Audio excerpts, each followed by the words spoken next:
Hello বন্ধুরা, তোমরা সবাই কেমন আছো? আশা করছি খুবই ভালো আছো।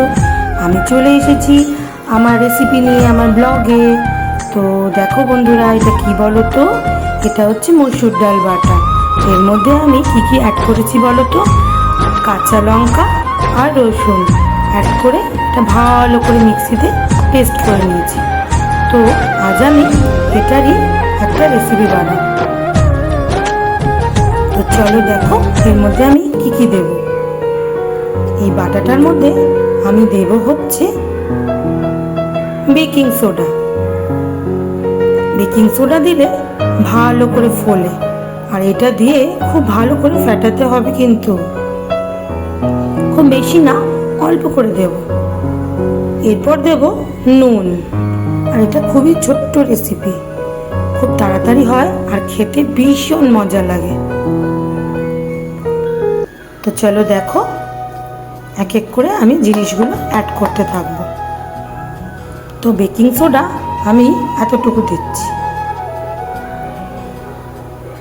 এটা নুন, নুন আমি হাফ চামচ মতো দিলাম, না আর একটু লাগবে মনে হচ্ছে, তো আমি আরও একটু দিয়ে দিলাম। যেহেতু কাঁচা লঙ্কা পেস্ট করে দিয়েছি, তাই জন্য আর কুচনো লঙ্কা দিলাম না। আমার কাছে ধনেপাতা নেই, থাকলে দিতাম, আরও ভালো লাগতো। তোমরা চাইলে ধনেপাতা দিতে পারো। এরপরে এটাকে ভালো করে ফাটাতে হবে। মানে এইরকম এরকম এরকম করে অনেকক্ষণ ভালো করে ফাটাতে হবে। যত ফাটাবে তত ফুলবে, তত মচমচে হবে। চালের গুঁড়িও চাইলে অ্যাড করতে পারো, আমি দিলাম না। একটু হিং দিয়ে দিচ্ছি অল্প করে, এতটুকু দিচ্ছি। দেখেছো ফেটানোর পর কীরকম ফুলে উঠেছে। এরপরে কি করব বলো তো? ঠিক ধরেছ, কড়াইতে তেল গরম হচ্ছে। এক এক করে এক চামচ করে নিয়ে তেলে ছাড়বো, তাহলেই হয়ে যাবে মচমচে মসুর ডালের বড়া। তো চলো বড়াটা ভাজি এবার।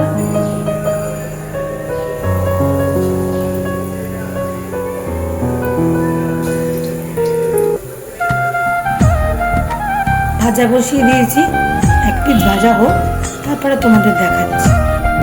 ও ভালো কথা, যে কোনো বড়া ভাজার সময় কিন্তু আঁচটাকে কমিয়ে দেবে। কম আঁচে ভেতরটা ভালো করে সেদ্ধ হয়, না হলে বেশি আঁচ লাগলে উপরটা পুড়ে যাবে আর ভেতরটা কাঁচা থাকবে। ঠিক আছে বন্ধুরা, দেখো এক পিঠ ভাজা হয়ে গেছে, তো আমি উল্টে দিয়েছি, আর এক পিঠ হচ্ছে। আজ কিন্তু কম করা। তো রেডি আমাদের মসুর ডালের বড়া। তো গরম গরম ভাতের সাথে খাবো এবার আমরা, কাঁচা পেঁয়াজ আর কাঁচা লঙ্কা দিয়ে। টাটা বন্ধুরা।